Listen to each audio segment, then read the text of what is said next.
Olá, boa noite. Meu nome é Maria Laura, eu sou colaboradora da Diretoria de Mulheres e eu gostaria de agradecer, em nome de todo o CAAP, a presença de todos que estão participando do nosso encontro, Crimes Cibernéticos e Gênero, a extensão do espaço virtual no silenciamento das mulheres. E agradecer, sobretudo, a presença das nossas convidadas, a juíza Maria Consentino, a delegada Fernanda Lima e a pesquisadora Paloma Rossilo. Para que não haja interferência durante o nosso evento, eu peço para que todos os ouvintes deixem a câmera e os microfones desligados. Eu vou explicar rapidamente como vai funcionar a nossa dinâmica. Cada convidada terá de 15 a 20 minutos de fala e, ao final, nós vamos abrir um espaço para perguntas. Inclusive, como o nosso evento está sendo gravado, eu peço para que aquele que não consentir com o uso da imagem, que ao fazer a pergunta, deixe a câmera desligada. Em relação ao certificado, nós vamos enviar um formulário para vocês preencherem no chat e depois o certificado será enviado por e-mail. Eu reforço o meu pedido para que todos os ouvintes mantenham a câmera e o áudio desligados. Nós vamos iniciar as exposições com a magistrada Maria Consentino, que é juíza do primeiro juizado de violência doméstica e familiar contra a mulher de Belo Horizonte, e integrante do grupo de trabalho que está inserido na implementação do Pacto Nacional de Políticas Públicas de Prevenção e Combate à Violência contra a Mulher. Eu peço, por favor, que a Maria Consentino inicie sua exposição. Obrigada.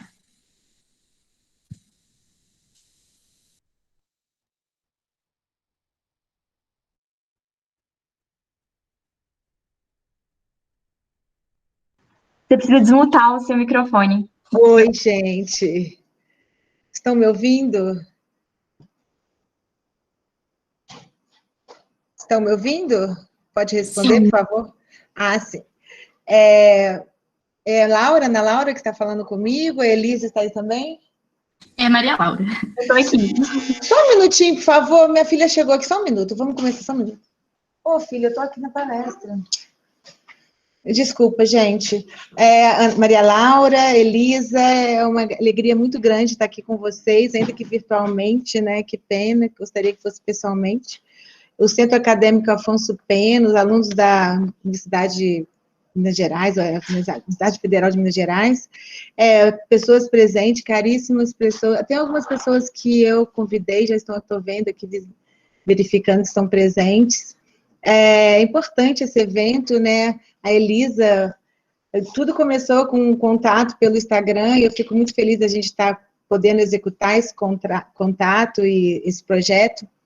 O tema que vocês decidiram, achei de bastante relevância, apesar de eu falar muito da violência doméstica, da violência contra a mulher, no âmbito familiar e doméstico, né, em relação também a relacionamento afetivo, mas também acontece em muitos casos, eu vou ousar a falar um pouco sobre crimes cibernéticos também, que é uma realidade muito dura, né, das mulheres no globo terrestre como um todo, não só do Brasil.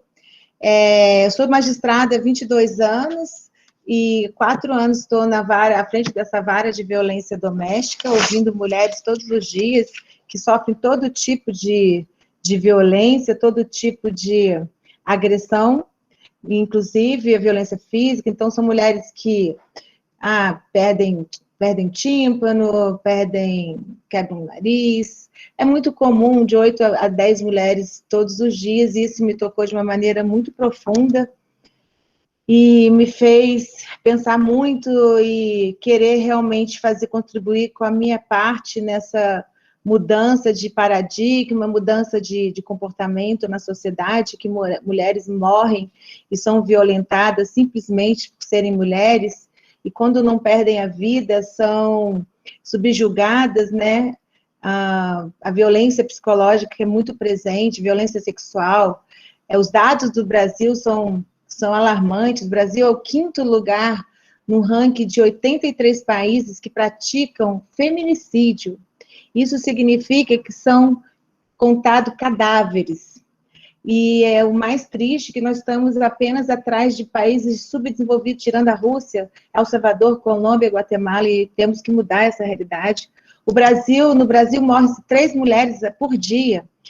Quer dizer, a cada 7 horas uma mulher está morrendo pelo seu gênero, mulher simplesmente por ser mulher. A cada 15 segundos, uma mulher é violenta espancada no Brasil. E a cada 18 segundos no mundo. A OMS declarou, fez uma pesquisa em 2016, em 133 países, em cada 3 mulheres, uma sofreu violência física e sexual no relacionamento íntimo de afeto. A OMS também declarou agora a violência doméstica como uma pandemia. Então, hoje nós temos a violência contra a mulher, uma pandemia dentro da pandemia, né? De uma outra pandemia. Então, esse cenário de violência contra a mulher é em decorrência da construção equivocada da sociedade patriarcal, em que mulher socialmente seria inferior ou submissa. E, neste caso, isso reverbera de uma forma muito gritante no mundo virtual. E vem causando, no mundo virtual também, vítimas por todo o globo terrestre, vítimas de depressão, ansiedade, casos de mulheres que suicidaram. No Brasil, tivemos 2 casos de mulheres que praticaram suicídios depois de divulgação de nudes, de fotos íntimas. Então, as mulheres são vistas como um alvo muito fácil pelos criminosos em crimes cibernéticos, né? Principalmente em razão das suas informações que a mulher deixa dentro das redes sociais. Então, são esses crimes, segundo a ONG SafeNet, são crimes tipicamente de gênero. Por quê? Porque 67% das vítimas de crimes praticados na internet são mulheres. Isso significa o quê? Que mulheres são agredidas no ambiente virtual, na internet, simplesmente por serem mulheres. É importante falar que o gênero, essa diferenciação de gênero, orientação sexual e sexo, foi feita pela primeira vez, né, foi falado expressamente no ordenamento jurídico, foi na Lei Maria da Penha, no artigo 5º, né? Então, o gênero significa quando a mulher é violentada fisicamente, psicologicamente, sexualmente, patrimonialmente, pelo fato de simplesmente ser mulher. Isso é muito triste, no ambiente virtual também, e também os assédios que mulheres sofrem na sociedade, vem muito da denominada cultura do estupro, que foi uma denominação da ONU, com relação à maneira utilizada pela sociedade de culpar a mulher por ser vítima de um assédio sexual, né, de um estupro. Normaliza-se muito o comportamento violento do homem, como se ele não tivesse como ele segurar os ímpetos dele, que a mulher sempre fosse culpada.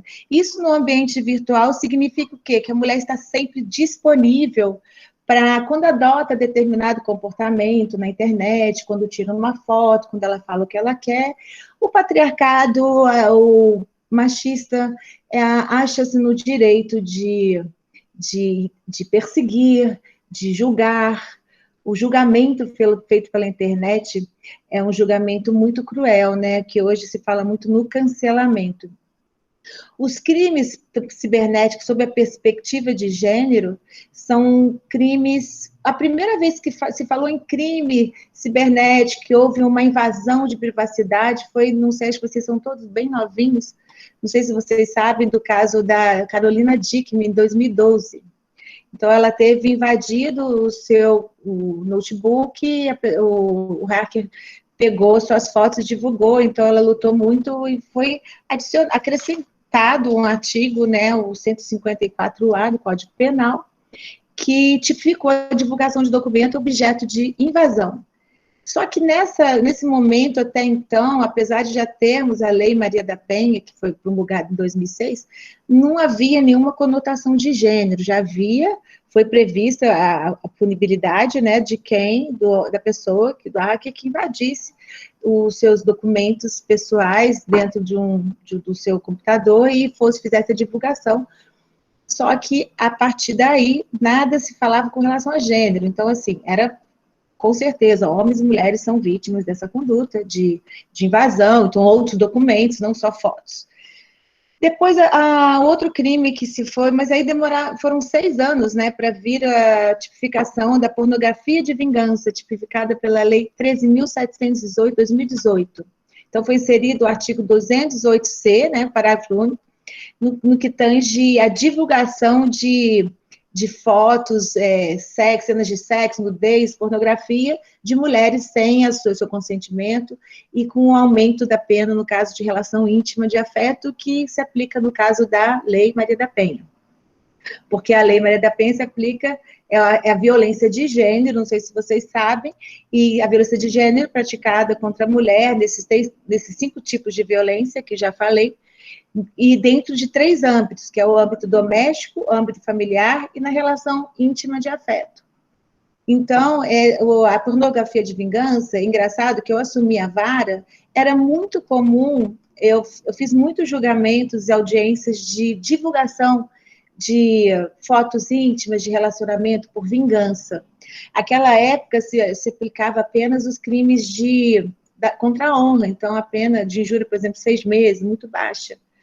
Com certeza foi essa reprovabilidade do Estado, né, aumentando a pena, eu percebi na prática que reduziu, cerceou muito esse tipo de conduta. Praticamente, eu não tive mais, apenas um caso nesses 2 anos, depois da promulgação da lei, eu tive apenas um caso de divulgação de pornografia de vingança. Foi criado um perfil falso, esse agressor, ele criou um perfil falso, jogava fotos da mulher, e não tinha como saber ainda se era ele, foi feita uma busca e apreensão do material eletrônico para fazer a perícia. Infelizmente veio matá-la e praticou o feminicídio contra ela. Mas então, essa reprovabilidade maior do Estado, né, da lei, aumentou para 1 a 5 anos, eu acho que foi bem bom tempo, assim, bem necessário. É muito comum também, segundo os julgamentos, assim, a jurisprudência, a questão de extorsão, né? Então, tem muitas mulheres, adolescentes, que mandam fotos, pedem fotos, nudes, depois esse agressor, esse criminoso, ele ameaça com a divulgação. Então, assim, tem alguns julgados, na jurisprudência no STJ mesmo, condenando esse agressor por extorsão, que a pena é bem alta, de 4 a 10 anos. Fora o direito à indenização, né, por dano moral, que é cabível nesse tipo de conduta. Que essa extorsão é do artigo 154, né, do Código Penal, é constranger alguém mediante violência ou grave ameaça com o intuito de obter vantagem econômica. Então, quem pensa que mandou uma fotozinha que vai ficar por isso? Porque no Brasil nós tivemos 2 suicídios de jovens, nesse caso, não sei se tiveram mais. E acho que na Europa também, suicídio pelo fato de ter sido divulgada a sua foto íntima, sua foto de nude, ou sua intimidade, ou então praticando o sexo. O estelionato sentimental também é uma conduta muito comum dentro do ambiente virtual, do ambiente cibernético. É um crime, apesar de não ser tipificado no Código Penal, especialmente como estelionato sentimental, é uma construção também da jurisprudência. É muito comum, eu já peguei casos, então, inclusive eu vi pesquisando na internet em casos até de quadrilhas que criam, então a mulher, o alvo são mulheres, geralmente, eles tentam vários, mas as que caem mais facilmente são as mulheres mais maduras, possivelmente mais carentes. Não significa que todas maduras vão ser carentes, mas eles vão tentando com várias. Então, eles são golpistas, né? Eles estão ali para tentar convencer a mulher de toda forma. Então, falam o que a mulher quer ouvir, eles são super-heróis, eles são perfeitos, eles são ricos. Teve um caso que o homem mostrou ele criou uma conta bancária e ela falou, olha, acessa minha conta aí que eu estou viajando. Aí tinha R$1 milhão, depois ele estava viajando e precisava de dinheiro. É sempre situações assim, meu amor, deposita tal dinheiro, só que você sequer conheceu a pessoa. Vem muito de redes sociais, né, dessas redes de relacionamento, desses sites. Esses casos, eu tenho um caso de uma mulher que eu conheci também em Portugal, fiquei sabendo, uma mulher que entregou 50 mil euros para um criminoso. ela sequer conhecia o sobrenome dele. Então, o estelionato sentimental é uma conduta muito presente dentro do ambiente virtual, dentro do ambiente cibernético. O cyberbullying, que é essa intimidação sistemática, né, praticada por haters, esse linchamento, né, essa ridicularização que colocam a situação de mulher em situação ridícula, vexatória, é uma agressão contínua e sistemática que é muito comum também entre jovens e adolescentes. É um crime que vai se enquadrar dentro dos crimes contra a honra, né, previstos no artigo 138 a 141, que seria de calúnia, 6 meses a 2 anos, quando imputa falsamente fato definido como crime. A difamação, quando imputa fato ofensivo à sua reputação, pena mais baixa, 3 a 1 ano. A injúria, com xingamentos, quando ofende a sua honra subjetiva, de 1 a 6 meses. Então, é muito comum o cyberbullying e não tem uma tipificação exata, usado os crimes contra a honra. Agora, o cyberstalking. O cyberstalking é uma perseguição insistente virtual. Ele não é tipificado como crime no nosso ordenamento jurídico, embora agora já esteja tramitando 2 projetos de leis da senadora Leila Lopes e da Rose Freitas. Esses 2 projetos já prevêem pena de 2 a 3 anos. O cyberstalking é uma perseguição muito grave, e muitas vezes ela sai do ambiente virtual e vem para o físico.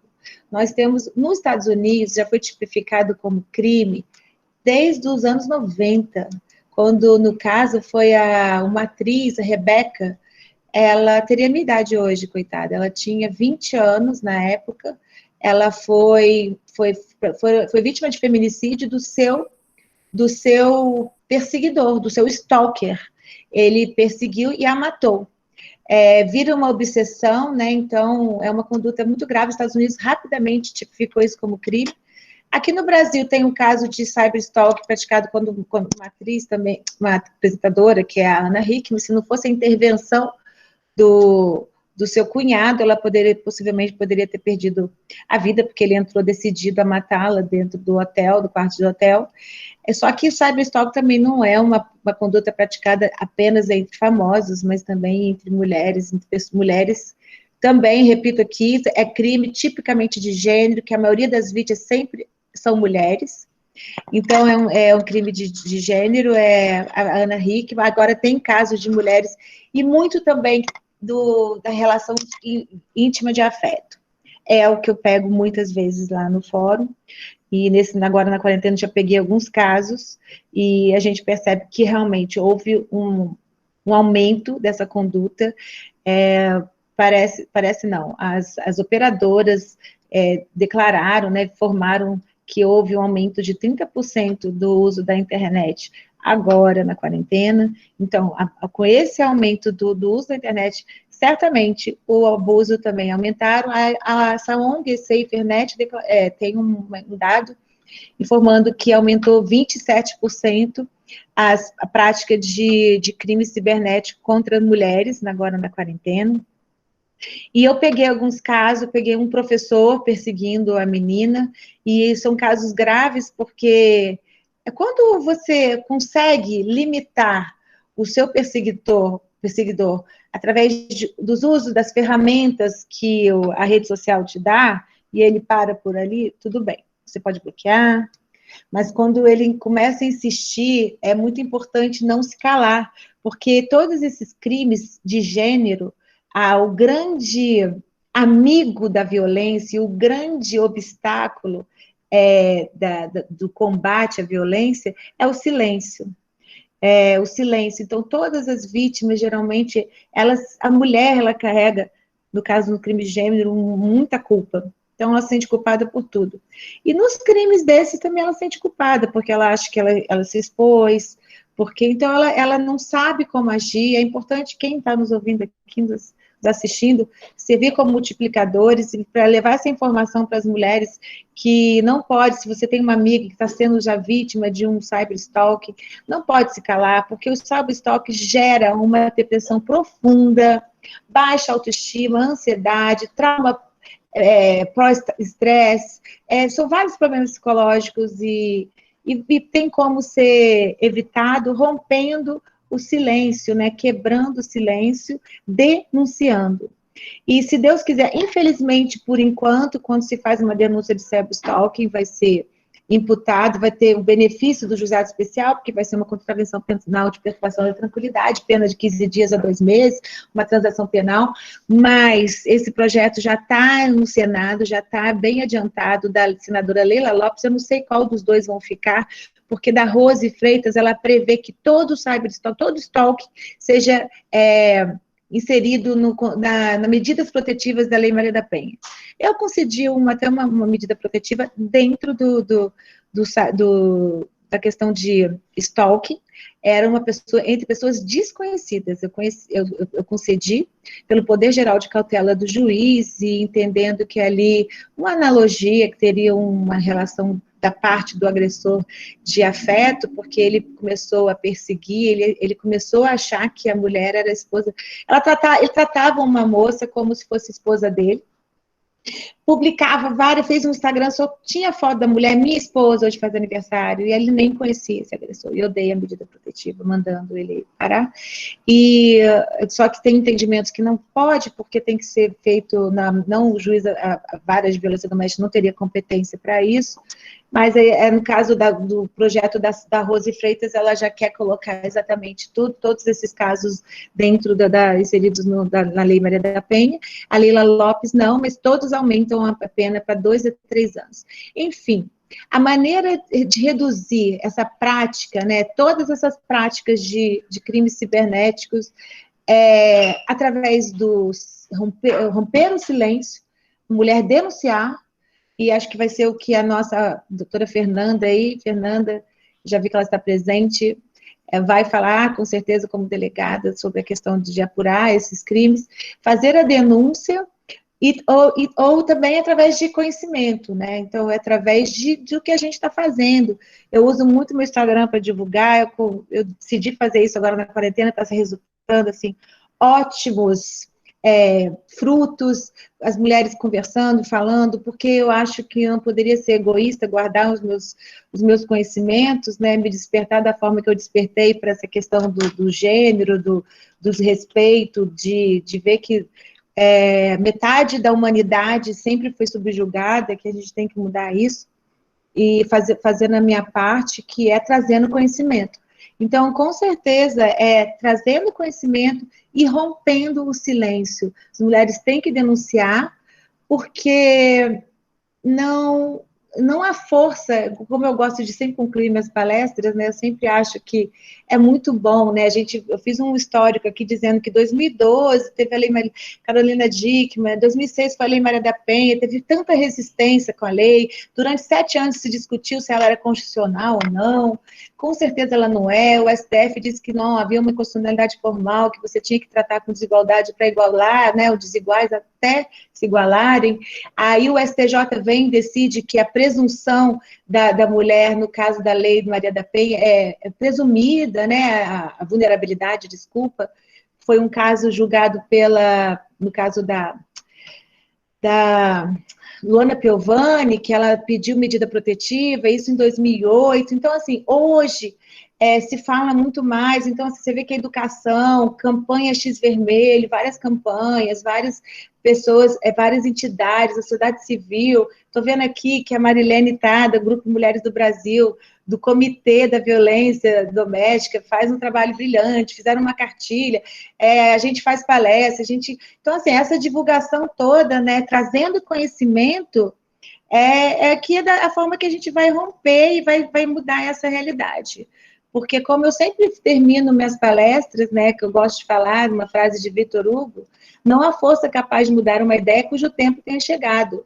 O tempo é esse, mudar essa questão da sociedade patriarcal, machista, de subjugar a mulher ser tratada como um objeto, uma coisa, para ser exposta, num caso, no ambiente virtual, ser execrada, colocada em situação vexatória, humilhante, e o tempo é esse. Muito obrigada, acho que eu cumpri os 15 minutos, né? Depois estou às ordens para pergunta. Estou à disposição.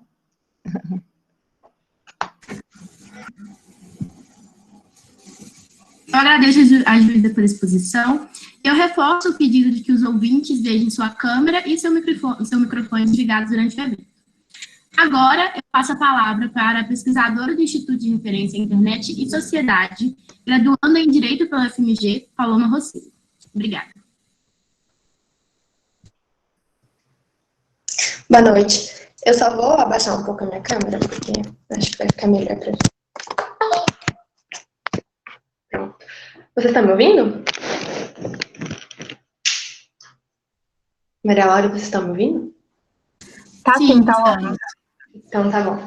Boa noite a todos e a todas. Eu queria agradecer muito o convite em nome da Elise, da Maria Laura e da Thaís para participar desse debate.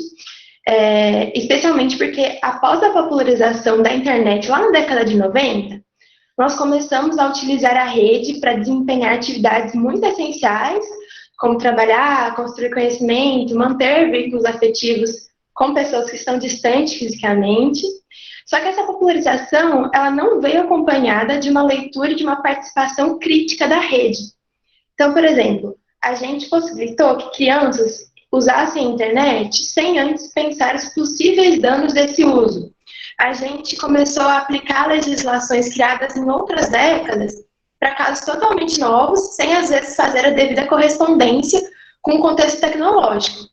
Então, assim, como a maioria dos fenômenos sociais e até em partes naturais, nós primeiro executamos, nós primeiro nos conectamos e depois nós começamos a refletir sobre o que significa de verdade estar online.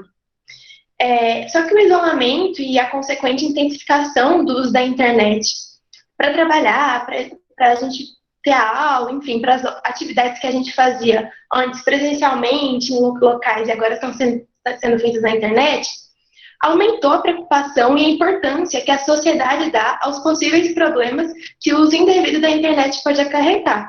Então, hoje em dia eu vejo que as conversas sobre educação online aumentaram muito, as conversas sobre teletrabalho aumentaram muito, as conversas sobre proteção de dados e privacidade aumentaram muito. Então, eu queria desde já ressaltar a importância da gente continuar esse debate e acompanhando as decisões que influenciam o uso da internet, nacional e internacionalmente, porque depois da pandemia nós esperamos sair um pouco do Netflix, sair um pouco de casa, em parques, festas, mas ainda a gente vai continuar muito conectado e sendo potenciais vítimas dos perigos existentes online. Então, é natural que essa fase de atenção da sociedade passe, eventualmente, mas desde já eu queria ressaltar a importância de a gente continuar sempre participando das conversas e atento às pautas referentes ao uso da internet, um uso seguro, um uso crítico. Bom, ainda que a minha formação seja em Direito, eu sou aluna da Faculdade de Direito da UFMG. Eu acredito que a juíza Maria Consentino fez uma brilhante exposição e a delegada Fernanda também fará com certeza. Então, eu vou deixar essa parte mais jurídica para elas se debruçarem melhor, mas se vocês tiverem dúvida também estou aqui à disposição. Mas na minha fala de hoje eu gostaria de trazer um pouco do meu acúmulo enquanto pesquisadora na área de governança da internet.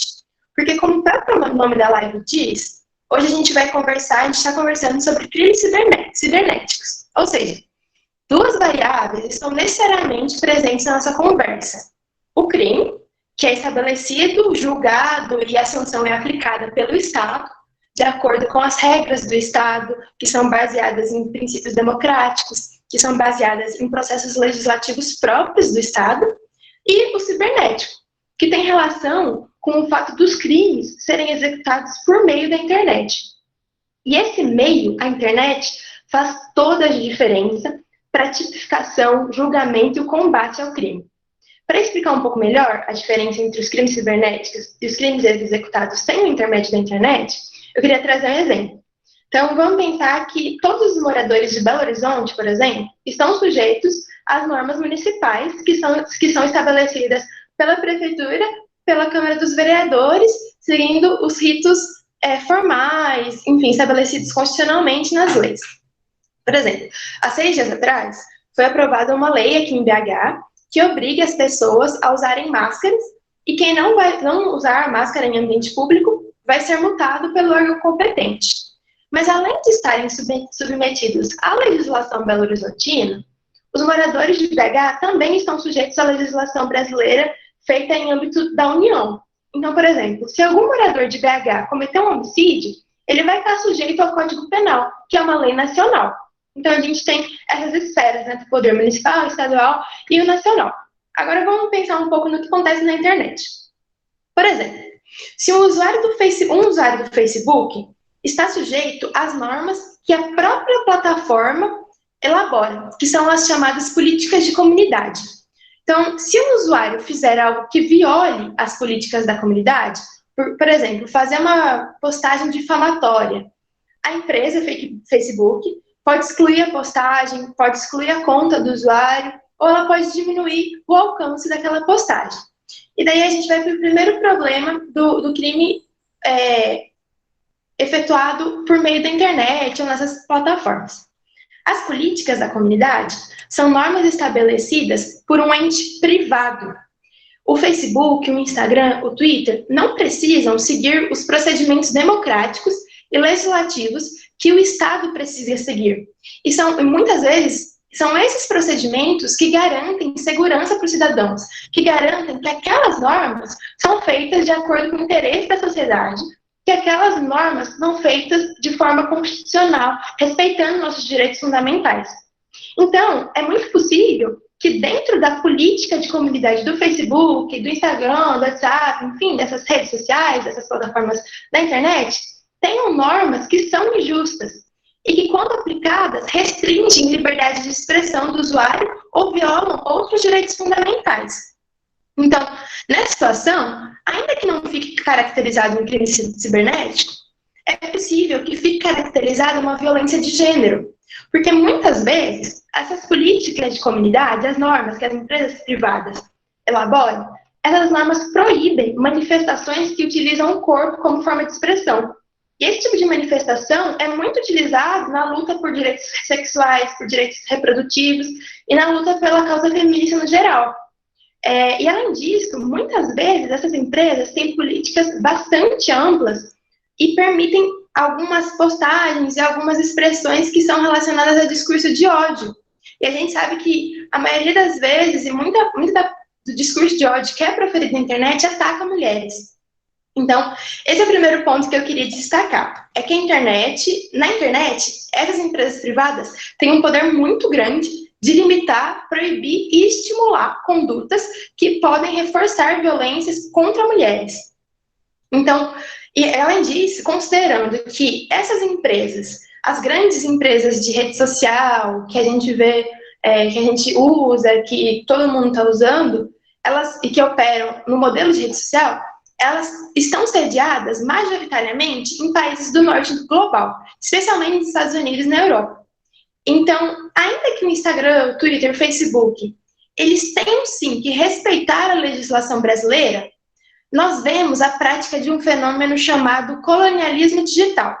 Ou seja, por meio das normas das políticas de comunidade, essas empresas impõem os padrões de cultura do norte global aos usuários do sul global, da América do Sul, da América Latina, da África, enfim, do Oriente Médio.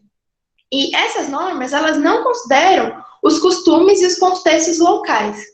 Um caso que eu queria ressaltar é o caso do Ministério da Cultura, que em 2015 postou no Facebook uma imagem histórica de uma mulher indígena com os seios nus.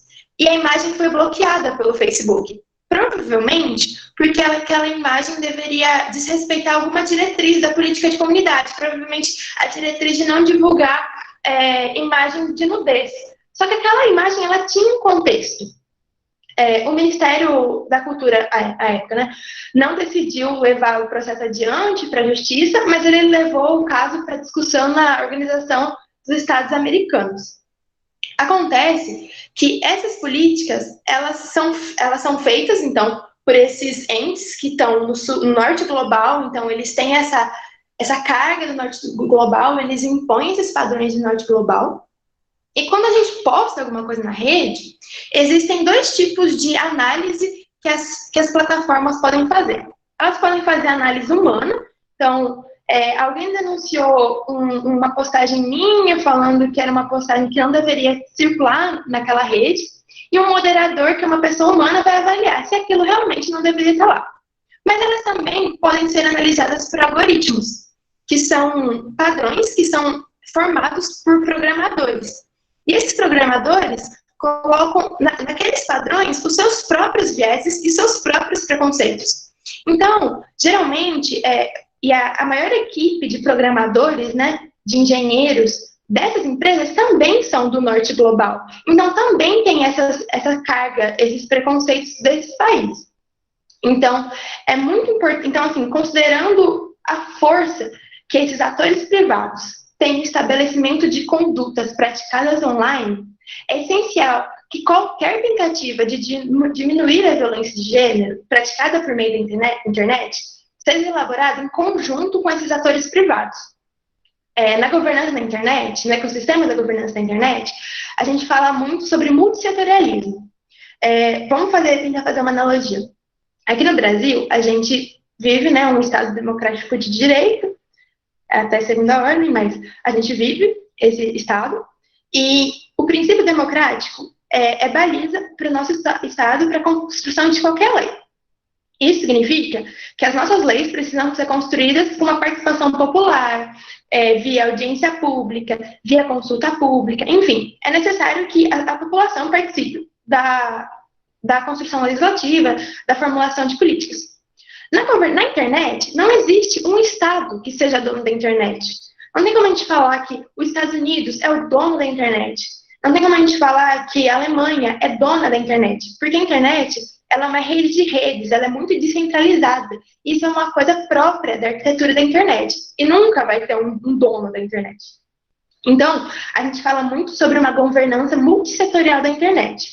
E quem seriam esses multissetores? Seria o governo, afinal, ainda que os entes privados tenham muita força na internet, os governos continuam com muita força, né? Então, os governos seriam um dos participantes da governança e da tomada de decisão sobre o que será a internet. Os entes privados, a comunidade técnica e o terceiro setor, que seria a sociedade civil. E sobre a comunidade técnica... só um minuto. Eu queria fazer um outro destaque sobre a importância da gente considerar e incluir a comunidade técnica na elaboração de qualquer lei ou qualquer solução de enfrentamento aos crimes cibernéticos, especialmente em relação à violência contra o gênero.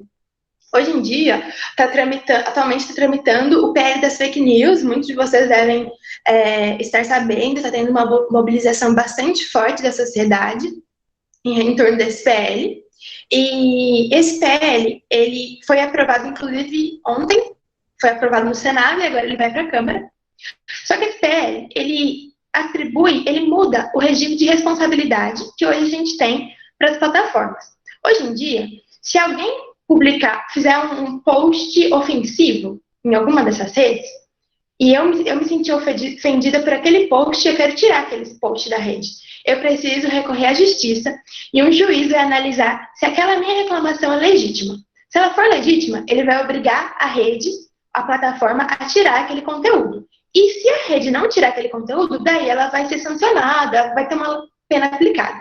Então, esse tipo de responsabilização que o Marco Civil da Internet coloca hoje em dia. O que esse PL das fake news traz, e a gente sabe que muita fake news, muito conteúdo difamatório, muito conteúdo ofensivo, muito discurso de ódio é proferido para mulheres, muito bem como a juíza mencionou anteriormente. Então, assim, a gente pensar em fake news é pensar em combate à violência de gênero também. Esse novo PL, ele atribui a responsabilidade à plataforma por qualquer conteúdo que seja postado nas suas redes. Então, a plataforma, o Facebook, o Instagram, o Twitter, vão precisar analisar previamente tudo que é postado na rede. Só que eles não conseguem, praticamente, tecnicamente, não é possível que você coloque pessoas para fazer a análise de todos esses conteúdos, porque é muita coisa. Então, o que eles vão fazer? Eles vão automatizar essa análise de conteúdo. E aí, se vocês lembrarem do que eu falei lá no começo, essa automatização, ela é muito passível de erros. Então, é muito possível que a liberdade de expressão ela seja ainda mais cerceada e os discursos que são essenciais para a defesa de pautas feministas podem ser mal compreendidos pelos algoritmos, pela automatização das decisões, e a pauta pode ser muito bem enfraquecida.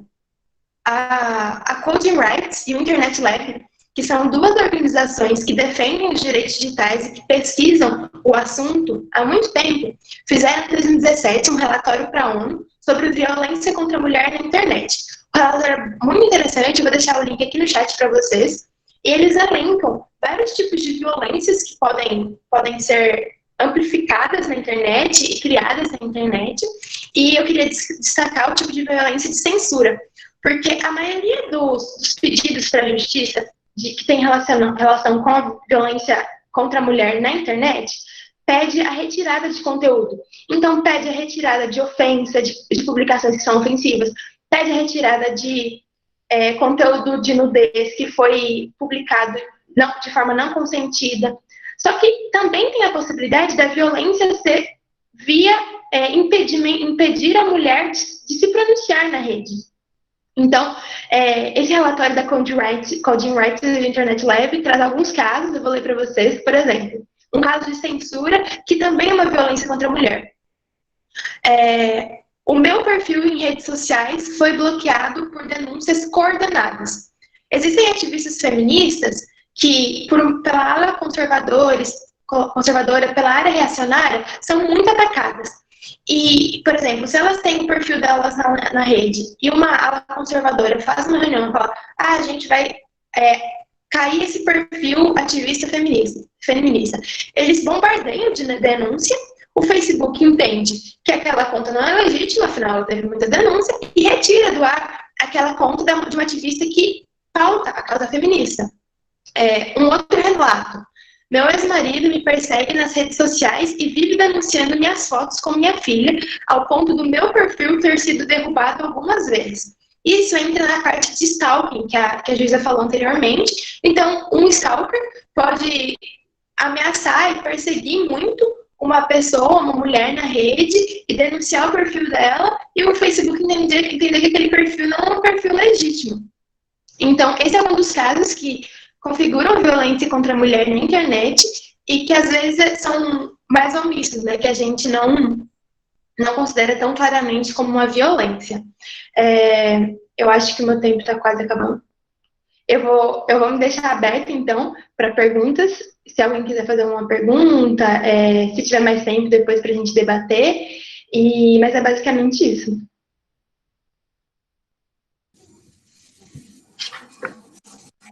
Eu agradeço a sua exposição, Paloma. Nós vamos abrir o espaço para pergunta no final do debate. E agora eu passo a palavra para a delegada Fernanda Lima, que dirige a Delegacia da Mulher de Formosa e é pós-graduada em Criminologia.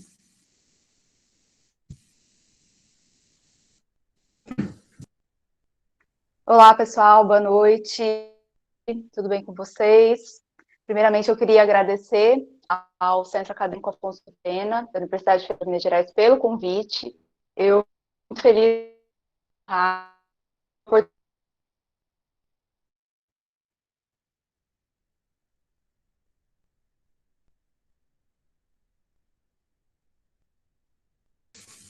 Fernanda, nós não estamos conseguindo te ouvir.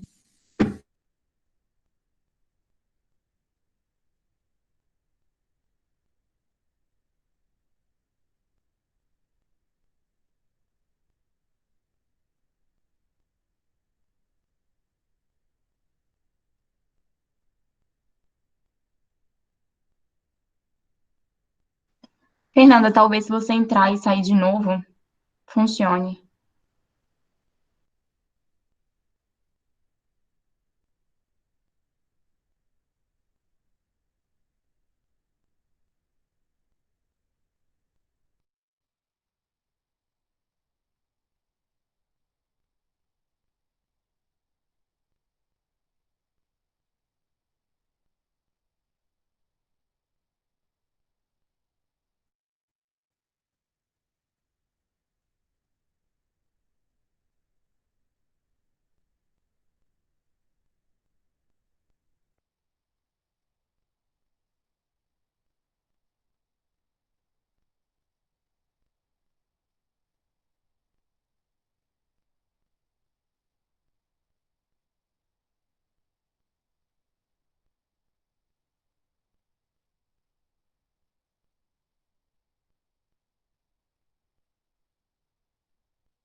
Nós tivemos um problema com a Fernanda e eu peço, por favor, paciência, porque ela saiu e vai entrar de novo na chamada com a gente.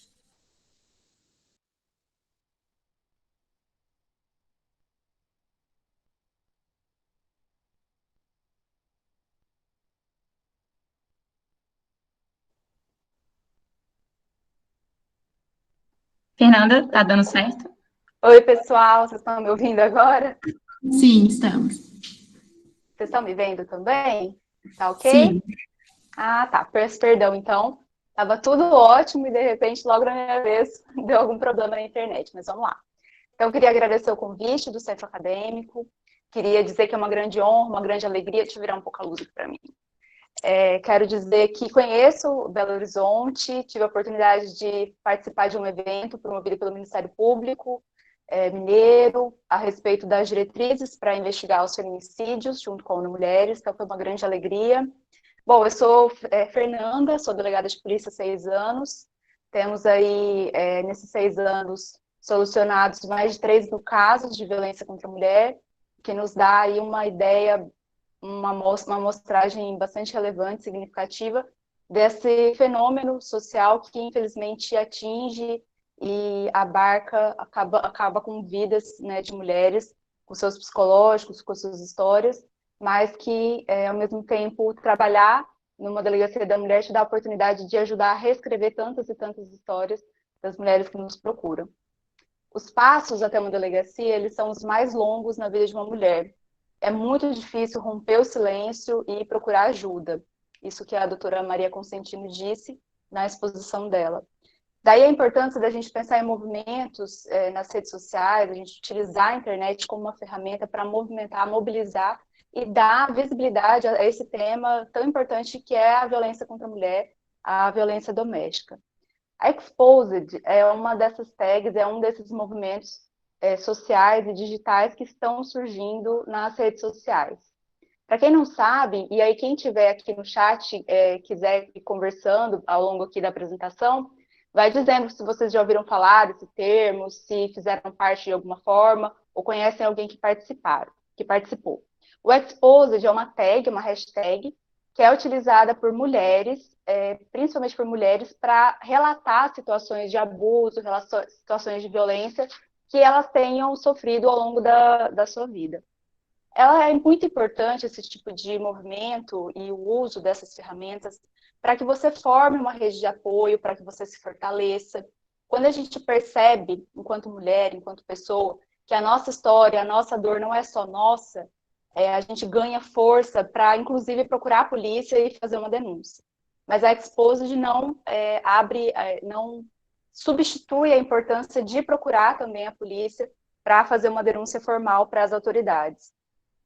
Teve também uma outra tag, em 2015, que foi a tag do primeiro assédio, feito pelo coletivo feminista, o Think Olga, que também viralizou no país, e mostrando a relevância e a importância do uso consciente, do uso saudável das redes sociais para mobilização social, para conscientização e para um debate, com debates tão importantes como esse. Mas essa tag, Exposed, eu vou até escrever aqui para vocês, talvez que nunca ouviram falar, ela é escrita assim, olha, lá no chat, coloquei. E ela tem um problema, e o problema, ela reside quando as pessoas que fazem uso dela identificam o agressor ou a agressora. Como que isso pode ser feito? Quando você vai relatar uma situação de violência que você sofreu, de abuso, você não pode dizer o nome da pessoa que praticou esse crime, divulgar fotos. Não é aconselhável que você faça isso, você divulgue o local de trabalho, que você exponha essa pessoa nas redes, porque de vítima você pode vir a se tornar uma autora, pode vir a responder, por exemplo, a um crime contra a honra, pela postagem que você fez. O que a gente vem trazer, então, a importância de você fazer o uso consciente, de você participar, tendo vontade, tendo desejo, participar desse tipo de movimento, conhecer até mesmo a realidade, né, da sua cidade. Tem alguns lugares que faz, por exemplo, Exposed BH, Exposed de Rio de Janeiro, que fica mais vinculada às cidades, ou o nome da cidade, mas sempre lembrando que, como tudo na vida, você tem direitos e também tem deveres, e para que você tome cuidado com relação principalmente à identificação do autor dessa agressão. Uma última coisa que eu queria destacar aqui é, além de participar desses movimentos e dessas discussões, é para que a gente consiga apoiar de modo efetivo essas vítimas de violência doméstica. Por isso eu separei 5 dicas para que você que está nos assistindo, que está nos acompanhando, saiba o que fazer caso uma mulher que você conhece, uma vizinha sua, uma conhecida, um familiar, venha te pedir ajuda, ou até mesmo no seu local de trabalho. A gente sabe, eu não sei se aqui temos pessoas de outros ramos que não do ramo jurídico, mas a gente sabe que, por exemplo, cabeleireiros, essas pessoas da área de estética, que têm um contato mais íntimo com as suas clientes, acabam tendo ali, contando as suas histórias. E, às vezes, quem ouve essa história não sabe o que fazer. Então, eu separei aqui 5 dicas para ajudar as mulheres que sofrem violência doméstica. A primeira dica é para que você valorize a relação de confiança dessa pessoa. Se uma mulher está numa situação de violência e resolver te contar o que ela está sofrendo, saiba que é algo muito íntimo e que é muito difícil romper o silêncio e contar o que está acontecendo. Muito cuidado com perguntas inadequadas. E quando eu digo perguntas inadequadas, eu estou dizendo daquela do tipo assim, mas que roupa que você estava usando quando você foi assediada? O que você fez para se apanhar? Por que você ainda não saiu de casa? Esses são relatos que chegam para nós e que, ao invés de ajudar, na verdade, levam essa vítima ainda mais ao isolamento.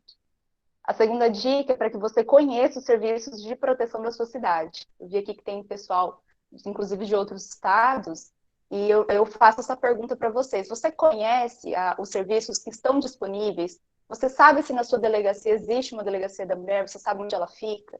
Existe na sua cidade uma patrulha Maria da Penha? Você sabe onde ficam os serviços de assistência social, onde vão existir psicólogos, assistentes sociais para ajudar aquela mulher que está em situação de violência?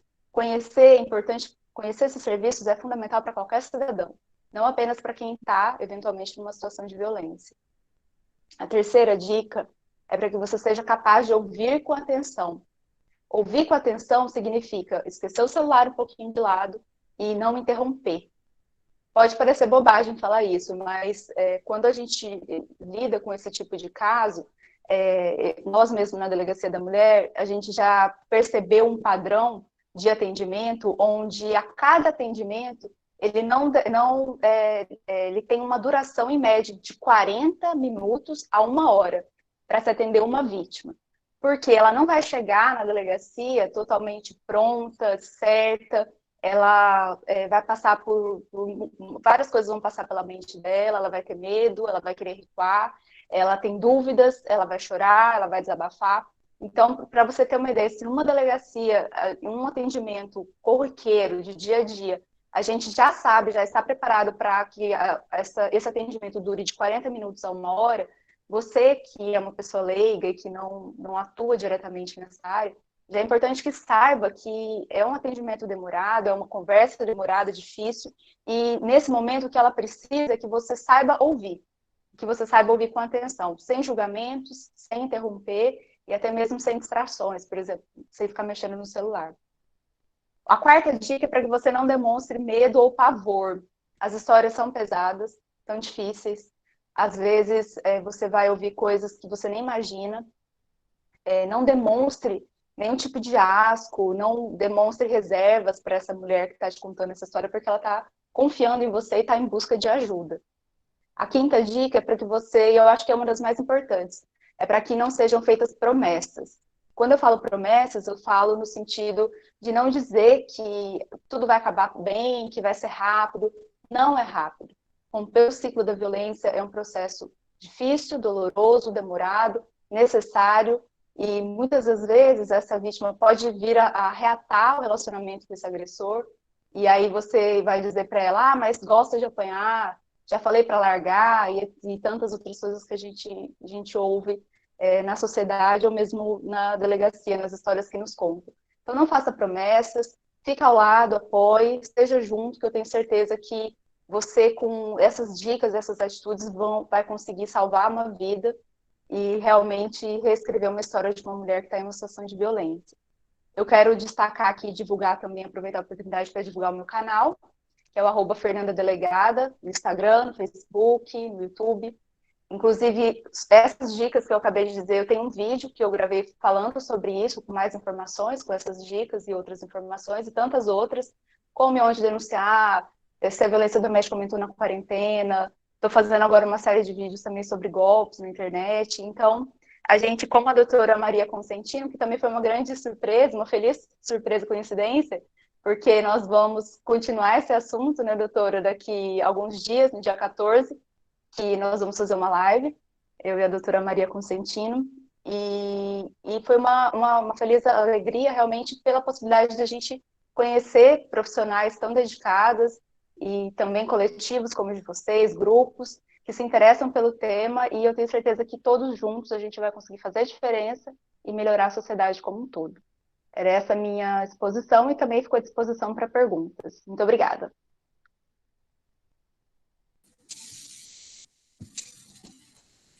Eu agradeço a exposição da delegada e agora eu vou abrir um espaço para caso alguma das convidadas queira fazer algum apontamento ou acrescentar algo.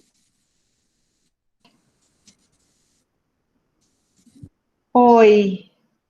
Olá. Posso falar? Pode sim, tá dando para te ouvir direitinho. Eu gostaria de parabenizar as duas palestrantes, uma Paloma, uma estudante, dá para ver o futuro já estampados bem, não sei se vai querer fazer concurso, mas você tem muito jeito, muito competente, parabéns. E a Fernanda Lima, nossa, que honra, realmente foi uma grata surpresa de ter encontrado aqui, nós encontramos no Instagram, me tornei fã do trabalho dela, da forma que ela faz, a divulgação no Instagram. Realmente eu estou começando a fazer, eu até estou te copiando, que eu adorei o seu modo de trabalhar, e a sua exposição aqui maravilhosa, parabéns, adorei, vai ser muito bom. No dia 14 a gente vai combinar, e vocês já estão convidados para assistir a nossa live no dia 14, às 20 horas. E eu estou aberta aqui para perguntas, para respostas. Quem tiver feito alguma pergunta aqui, estou à disposição. Vou tirar aqui.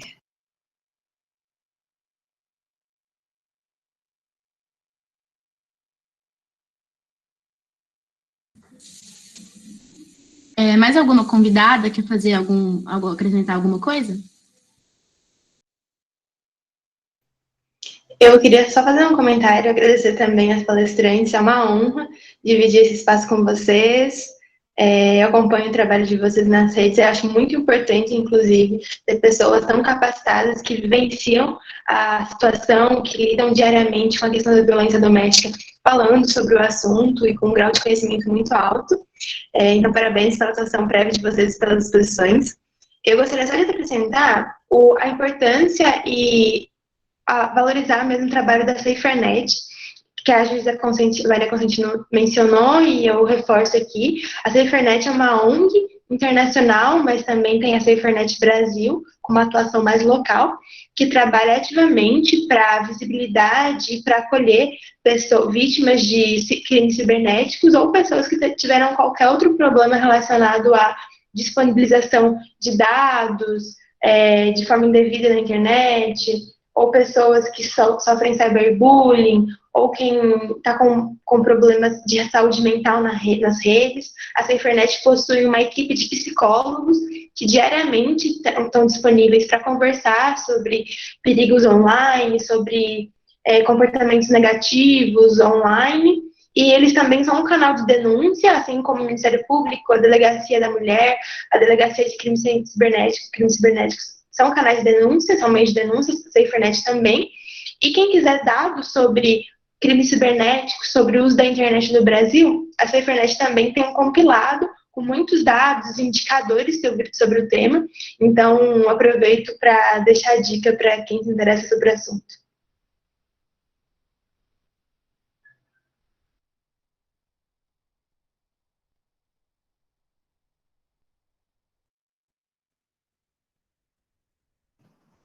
Então, eu só vou deixar aqui anotado o meu Instagram, quem não sabe, para seguir, tiver interesse, afinidade com o que eu falei, que é Maria _Consentino, e eu tenho um projeto e que eu estou iniciando, que é Mulheres Despertas, que eu entendo quando a mulher realmente se despertar para a sua força interior, nós não vamos precisar mais da Lei Maria da Penha, muito menos os nossos bancos e tribunais não vão estar lotados mais de tantas vítimas, nem nas delegacias. Quando elas realmente se empoderar da sua força, do seu poder, saber identificar um relacionamento abusivo, um possível abuso na internet, através dessa divulgação de conhecimento. Então, eu tenho esse Instagram, esses dois, Maria Consentino, underline Consentino, e Mulheres underline Despertas. Vou anotar aqui. Obrigada, gente.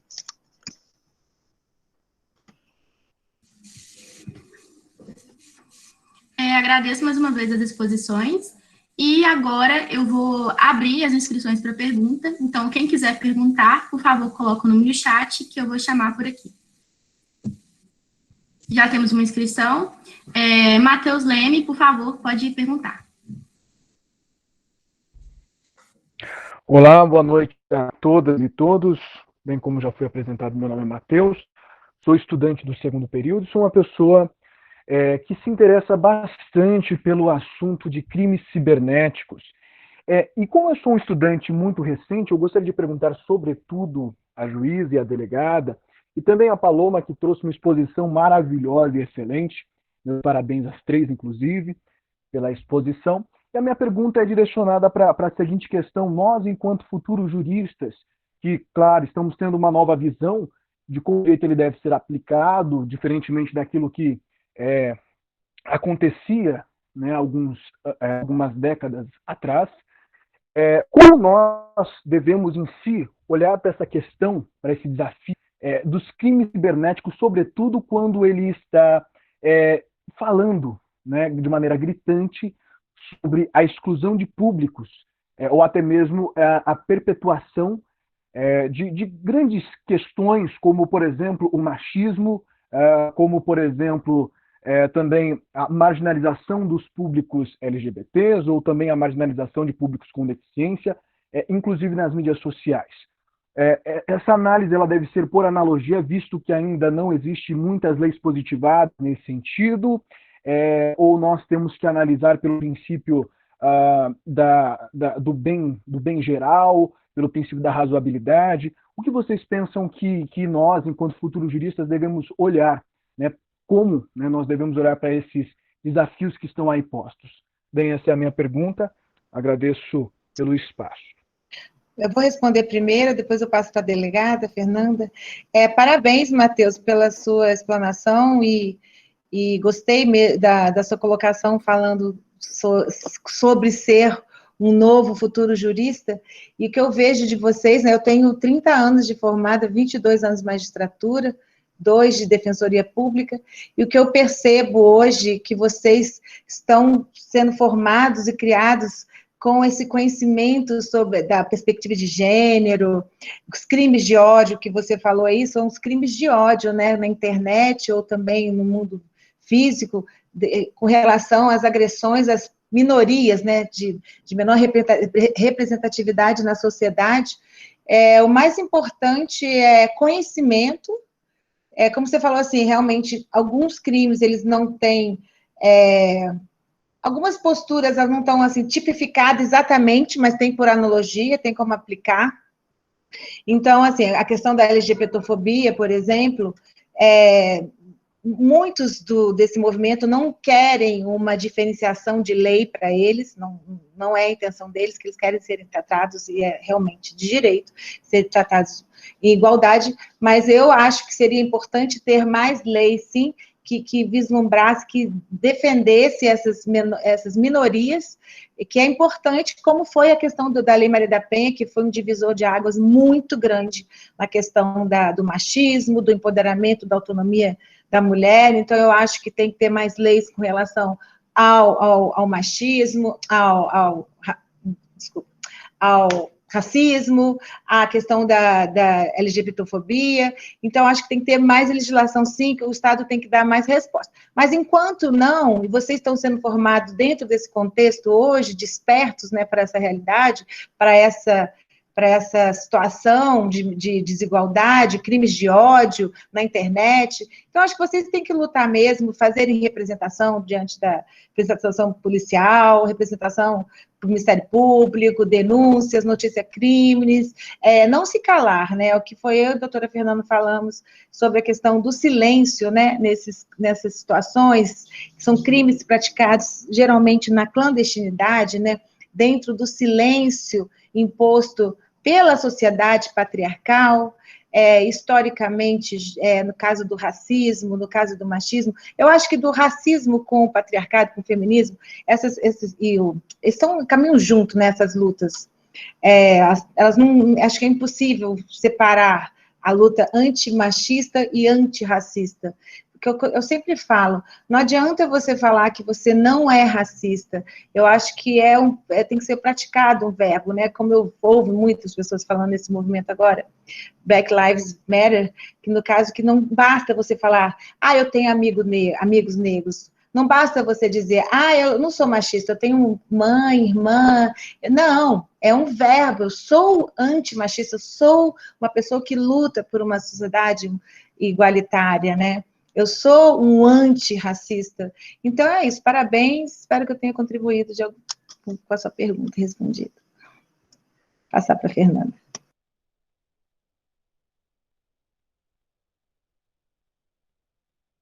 Bom, eu queria apenas acrescentar que a rede social, o mundo digital, ele é um reflexo da vida real, né, da sociedade. Então, infelizmente, nós vamos ter que aprender a lidar com situações novas que aparecem o tempo todo.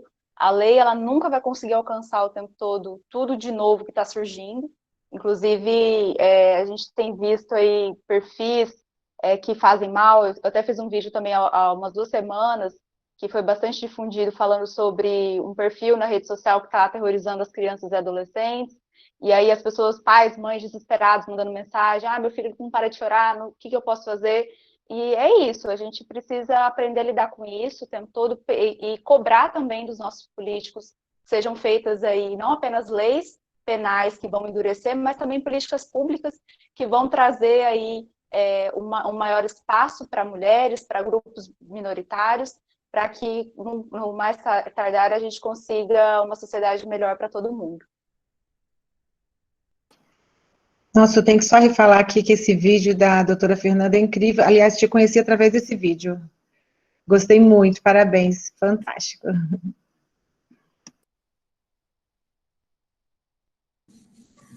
Paloma, você quer acrescentar alguma coisa? Eu acho que as suas já deram uma resposta muito satisfatória já. Inclusive, eu aprendi. Ótimo. Quem quiser fazer pergunta, gente, por favor, coloque o nome no chat.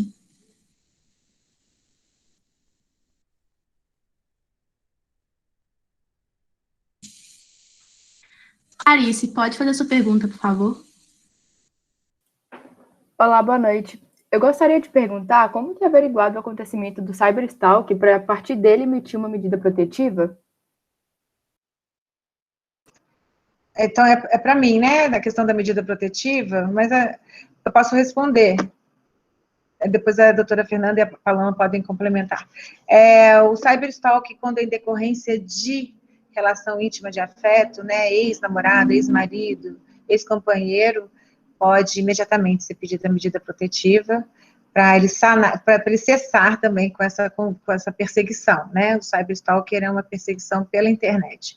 Mas quando é perfil falso, então é importante fazer um boletim de ocorrência, printar todas aquelas para poder pedir uma busca e apreensão do material eletrônico, do celular, para o juiz poder conceder depois, averiguando, porque a maioria dos casos é anônimo. Eu vou deixar para a Fernanda até complementar.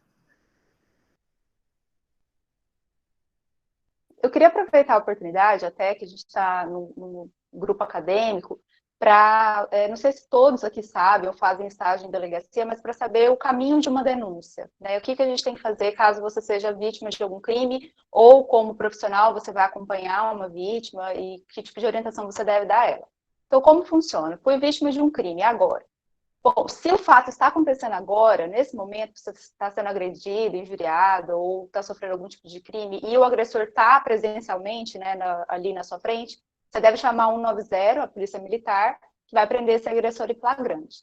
Mas se o crime é digital, a gente recebe na delegacia, para vocês terem uma ideia, aqui é uma curiosidade, 47% das denúncias registradas na Delegacia da Mulher, onde eu atuo, são de violência psicológica. As pessoas acham ainda que é violência física, e não é. É violência psicológica na forma principalmente de ameaça.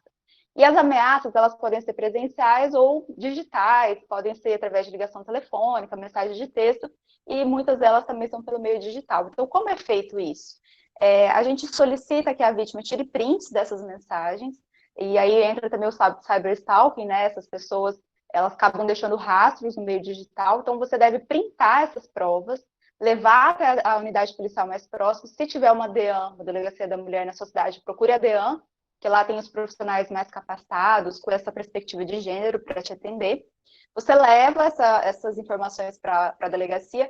Se possível, se você conhecer esse agressor, no caso, principalmente de uma relação íntima de afeto, que acaba gerando um episódio de violência doméstica, pode ser que você, na maioria das vezes, saiba o nome completo do agressor, onde ele trabalha, onde ele mora. Então, você leva essas informações para acelerar o processo e essa denúncia. Você já faz esse pedido, você já chega na delegacia, vai ser informado dos seus direitos, e um desses direitos é a medida protetiva, que vai ser encaminhada imediatamente para a análise do juiz ou da juíza, e, na maioria das vezes, acaba sendo concedido para a proteção e para garantir a integridade física e psicológica dessa vítima. Então, esse é o caminho de uma denúncia.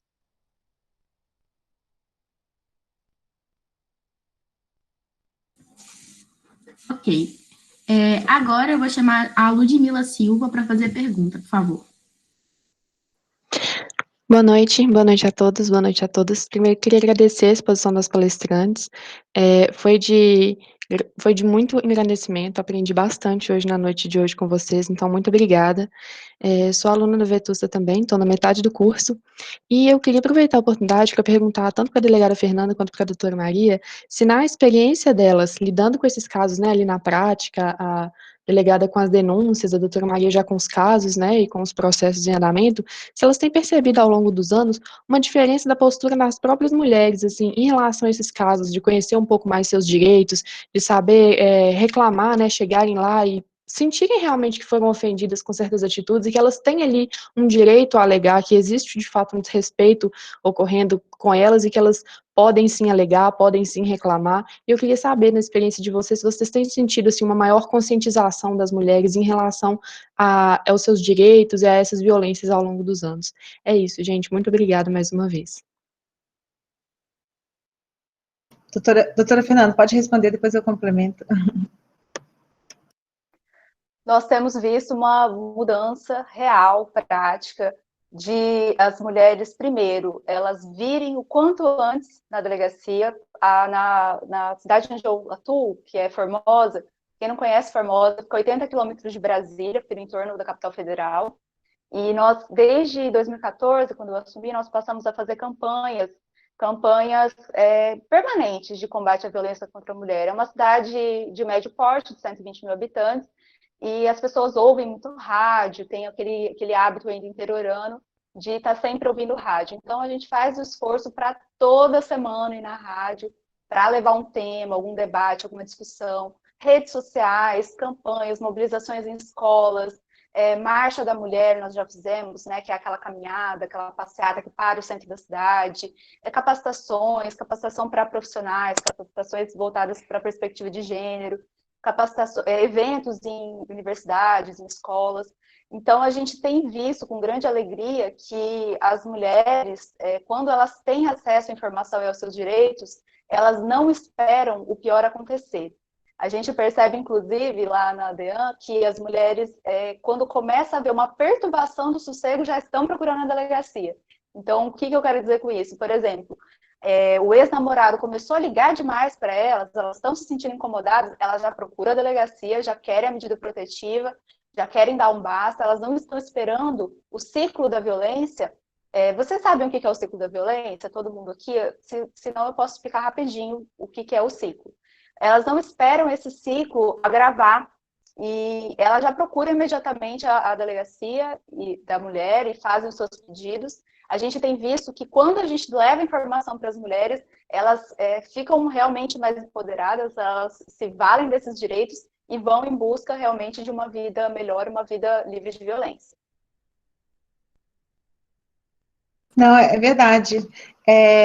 Eu acho muito, como eu tinha falado na minha explanação, o conhecimento é muito importante, as informações para a mulher saber identificar que ela é vítima de violência, porque eu sempre falo que um dos maiores desafios, os maiores obstáculos da violência doméstica realmente é a mulher se identificar como vítima.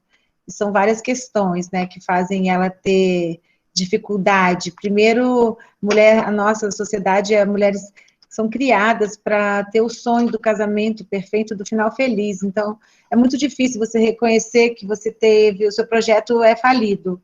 E muitas vezes também por se carregar sempre culpa, então elas sempre se justificam que elas são culpadas. Não, ele está certo, eu realmente queimei o arroz, e eu fiz isso, fiz aquilo.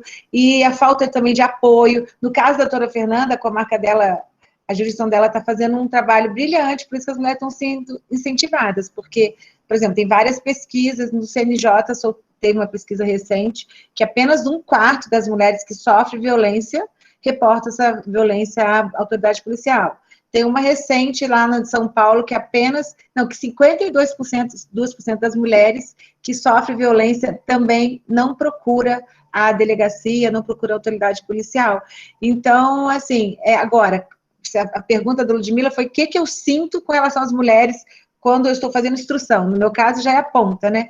Eu acho que elas têm uma alegria tão grande de serem concedido uma medida protetiva, elas se sentem tão fortalecidas, elas falam, não, doutora, não tira isso não, eu tive paz, eu nunca tive tido paz antes. Então, assim, essa lei, ela é um presente para a mulher mesmo, né? Ela chega, assim, a lei veio e falou, toma aqui um presente para você se libertar, para você recomeçar a sua vida, transformar essa realidade. E que aquelas que se beneficiam da medida protetiva, elas são muito gratas, elas se fortalecem, se empoderam. Aí você vai perguntar assim, mas ainda tem feminicídio? Então, isso é muito perguntado isso, né, para mim, né, acho que para a doutora Fernanda também. Mas por que tem tanto feminicídio ainda, se tem a lei da Maria da Penha, se tem medida protetiva? Não, a gente tem que olhar as estatísticas. Apenas 5% dos feminicídios as mulheres possuíam medida protetiva. Quer dizer, 95% elas não tinham medida protetiva e elas não procuraram ajuda. Então, assim, o mais importante é romper esse silêncio mais rápido possível, como a doutora Fernanda falou, através desse conhecimento, ajuda, informação, a mulher precisa de muita ajuda.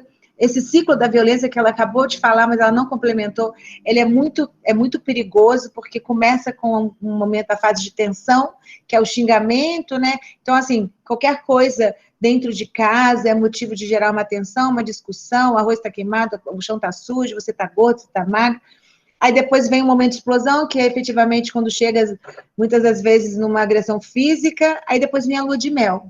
Perdão, aí a mulher se sente culpada, ela perdoa. Só que esse ciclo é igual uma espiral, então na segunda vez que ele entra no ciclo, essa violência física, ela vai ser a escalada da violência, ela vai ser mais agressiva, a agressão física vai ser mais pesada. Então, até chegar um dia em feminicídio. E muitos feminicídios são praticados de uma forma de asfixia. A doutora Fernanda também, que investiga, não sei se investiga também feminicídios, investiga, né? Feminicídios também? Sim. Não. Feminicídio não? É só de homicídio? Apenas tentativa, doutora. Então é igual aqui.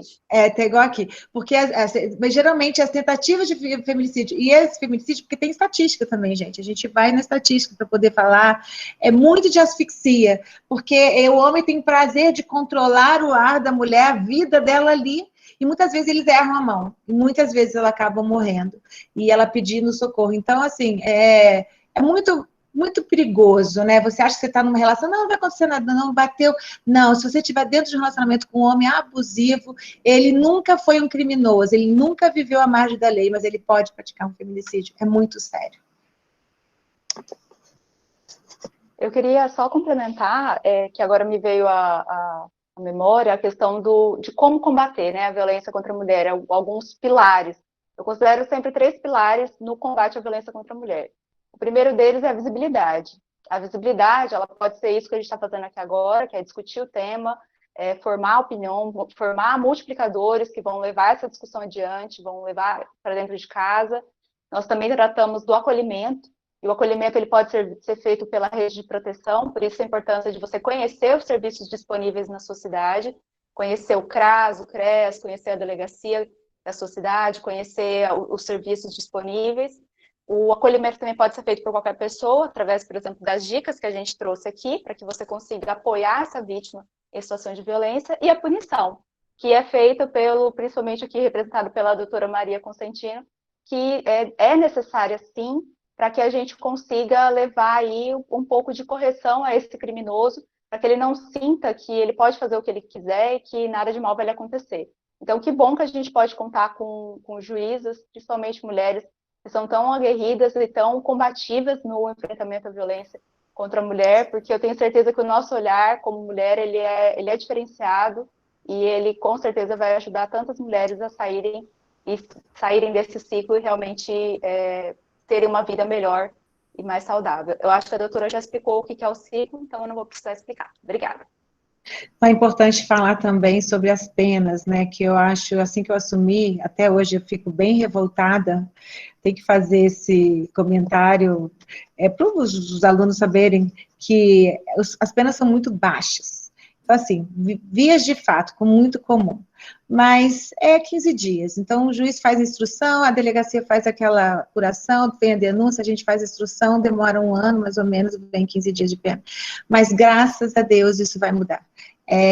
A lesão corporal, 3 meses, e muitas vezes a lesão corporal, o espancamento é desclassificado para vias de fato, porque a mulher não volta para fazer o exame complementar.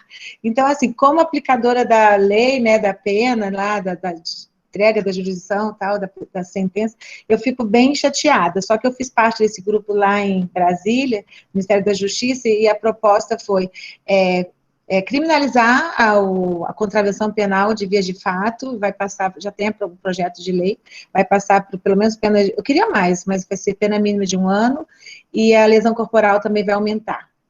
Vai para 2 anos, não, vai para 1 ano a pena mínima, porque geralmente a gente aplica a pena mínima mesmo, né? Mas eu queria que fosse maior a pena, infelizmente. Mas já está melhorando, né? Tirando dias, tirando meses, igual a gente aplica, lesão corporal, 3 meses de pena.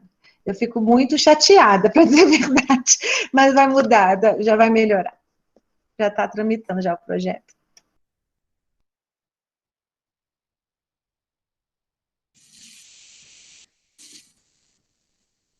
Alguém mais teria interesse em fazer pergunta?